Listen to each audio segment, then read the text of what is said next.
ரசிகர் மன்றத்துல இருந்து வந்தவங்க அமைச்சராக இருக்காங்க. ஏன் ஆகக்கூடாதுன்னு நினைக்கிறீங்களா? உழைச்சாங்க, மக்களுக்கு உழைச்சாங்க, தலைவர் வந்து முதலமைச்சர் வந்து அந்த வாய்ப்பை கொடுத்தாரு. அதே மாதிரி அவங்கள மக்களுக்கு பணி செய்வதற்காக அமைச்சராக நியமித்திருக்காங்க. அமைச்சர்களோட பணி எப்படி இருக்கும் சார்? ரசிகர் மன்றத்துல இருந்து வந்தவங்க அமைச்சராக இருக்காங்க. ஏன் ஆகக்கூடாதுன்னு நினைக்கிறீங்களா?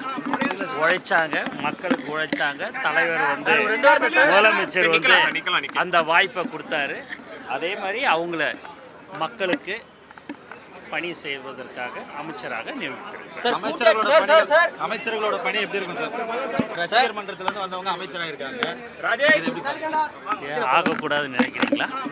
உழைச்சாங்க, மக்களுக்கு உழைச்சாங்க, தலைவர் வந்து முதலமைச்சர் வந்து அந்த வாய்ப்பை கொடுத்தாரு.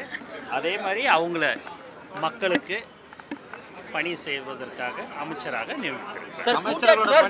அமைச்சர்களோட பணி எப்படி இருக்கும் சார்?